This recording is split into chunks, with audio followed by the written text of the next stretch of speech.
Thank you for this beautiful music. Obrigado pela linda música. O presidente Monson pediu-me que eu fosse o primeiro orador da noite. Após meu discurso, ouviremos o presidente Henry B. Eyring, primeiro conselheiro na primeira presidência. Que época maravilhosa e alegre do ano é esta! Sempre aguardo com expectativa a ocasião de estar aqui no primeiro domingo de dezembro, quando temos a oportunidade de ouvir belas músicas e mensagens que levam a mais uma abençoada época de Natal. E mais uma vez esperamos ouvir o profeta de Deus, nosso querido presidente Monson. O Natal sempre tem sido uma época especial para mim.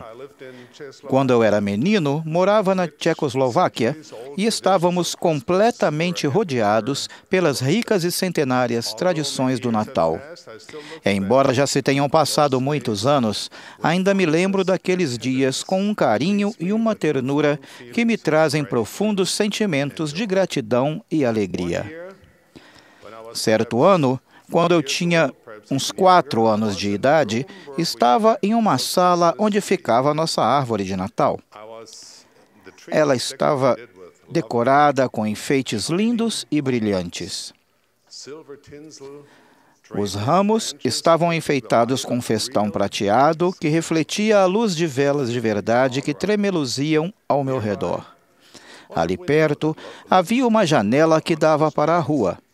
As cortinas refletiam fracamente a luz, dando um ar de mistério e magia a toda a cena. Foi nesse dia que eu fiz 2 descobertas marcantes.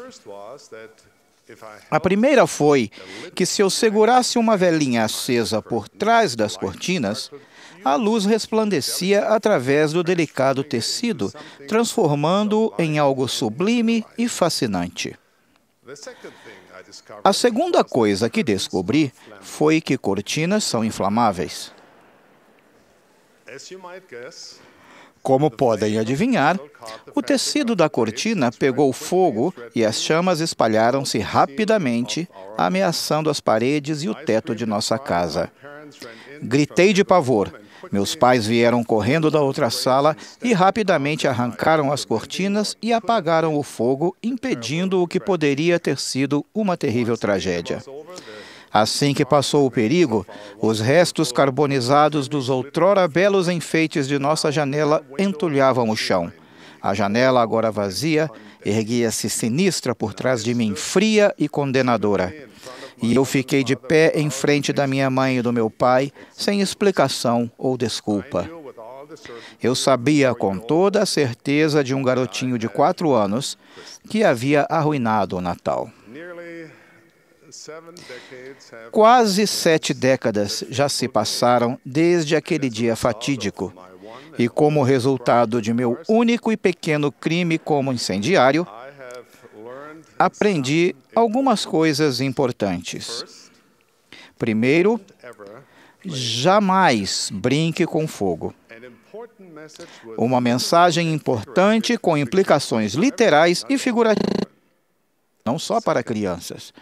Segundo, apesar de quase ter transformado o nosso apartamento em uma pilha de cinzas e fumaça, eu não arruinei o Natal. Aquele caso abrasador foi uma experiência muito apavorante, é claro. Tenho certeza de que minha mãe e meu pai ficaram chocados e alarmados de que eu tivesse feito algo tão tolo. Mas, no fim das contas, aquilo não diminuiu o amor que tínhamos em família, nem destruiu o encanto da época do Natal. Naquela época, as crianças alemãs aprendiam sobre a tradição de que, na época do Natal, os meninos e as meninas bem comportados ganhavam presentes e doces, enquanto os mal comportados seriam castigados e ganhariam die Rute, uma vala de marmelo. Para a maioria das pessoas, atear fogo às cortinas da sala enquadrava-se em mau comportamento. De modo que a hora em que cometi meu terrível erro não podia ter sido pior. mas não apanhei com Die Hütte. Minhas lembranças daquele Natal e de todos os outros de minha juventude são para mim queridas e preciosas. Saber que minha família ainda me amava foi uma bênção maravilhosa e uma grande lição.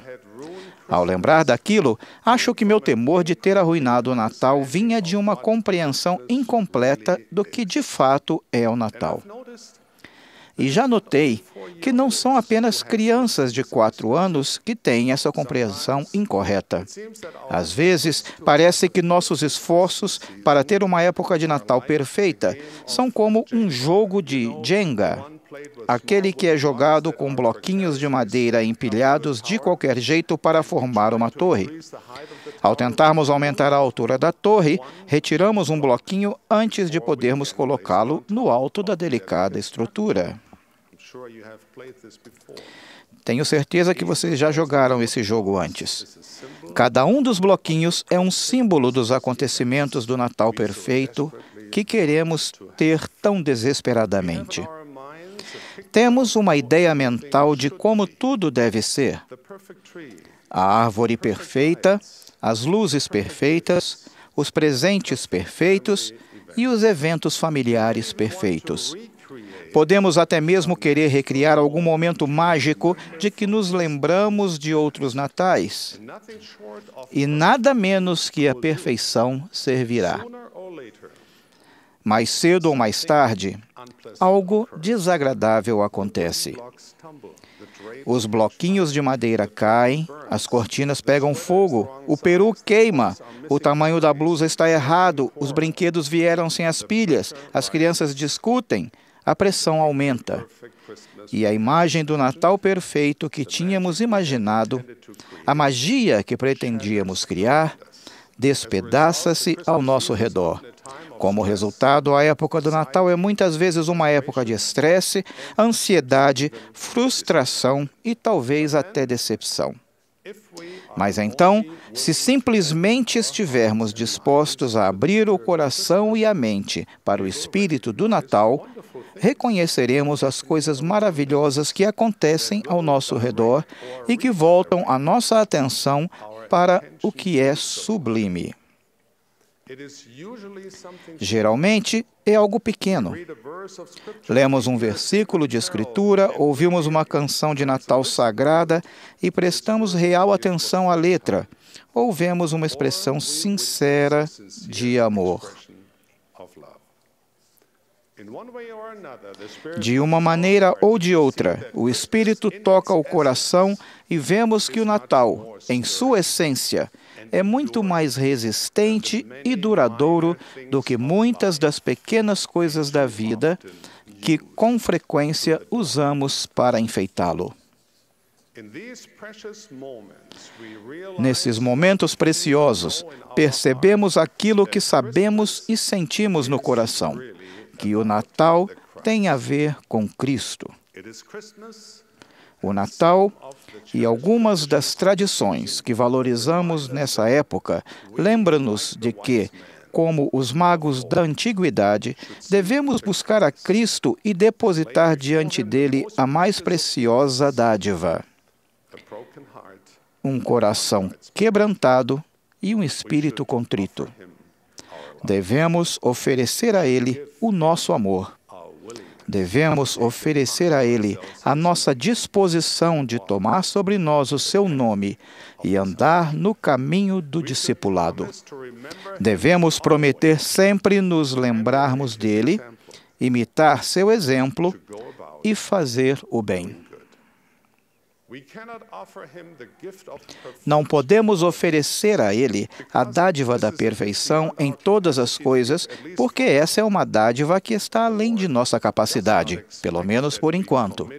O Senhor não espera que nos comprometamos a mover montanhas, mas Ele exige que depositemos como dádivas os nossos melhores esforços para mover a nós mesmos, um passo de cada vez, andando nos caminhos que Ele preparou e ensinou. E quais são as dádivas do Salvador para aqueles que desejam depositar diante dele essas dádivas? Talvez essa seja a troca de presentes mais unilateral da história do universo. As dádivas do Salvador para nós são de tirar o fôlego. Vamos começar pela imortalidade. Pelo fato de o Salvador ter sobrepujado a morte, todos os homens e todas as mulheres, tanto justos como injustos, viverão para sempre. Depois, temos o perdão. Mesmo que nossos pecados e imperfeições sejam como a escarlata, eles se tornarão como a branca lã por causa dele. Ele é nosso Salvador. E, finalmente, a vida eterna, o maior de todos os dons. Por causa da expiação de Cristo, não só temos a garantia de uma quantidade infinita de vida, como também Ele oferece a possibilidade de uma qualidade de vida inimaginável. Alguns de seus dons divinos estão reservados para aquele glorioso dia futuro em que voltaremos à sua presença. Mas Ele dá a nós muitas dádivas e a sua graça todos os dias. Ele promete que ficará conosco, que virá a nós quando precisarmos ser consolados, que nos erguerá quando tropeçarmos, que nos levará nos braços se for preciso, que chorará, rirá, lamentará e se regozijará conosco. Todos os dias Ele se oferece para dar-nos a mão e ajudar-nos a transformar uma vida comum em experiências espirituais extraordinárias. É claro que não precisamos de um feriado de Natal ou de tradições natalinas para nos lembrarmos de Jesus Cristo, o Salvador. Mas a celebração do Natal pode ajudar-nos a lembrar dele. A sagrada época do Natal pode ser uma oportunidade de nos comprometermos novamente a manter acesos no coração o fogo do Espírito e a glória do Filho de Deus todos os dias, o ano todo. Esta é uma maravilhosa época do ano. Talvez não seja perfeita, mas se o Natal for capaz de apontar nosso coração na direção do Salvador, podemos nos regozijar até com as imperfeições da época. Irmãos e irmãs, caros amigos, que possamos sempre nos lembrar de trazer dádivas a Ele que deu tudo de si por nós. Que possamos sempre nos lembrar e ser gratos porque no nascimento daquele infante o universo rejubilou. E que cada época de Natal possa nos lembrar de erguer nossas vozes e encher o coração de alegria e gratidão, porque Cristo, o Rei, nasceu. Cristo vive, Ele é real, Ele é nosso Redentor, no Natal e sempre. Disso presto solene testemunho. Deixo com vocês uma bênção de amor e os meus votos mais calorosos de uma época de Natal significativa. No nome sagrado de Jesus Cristo. Amém.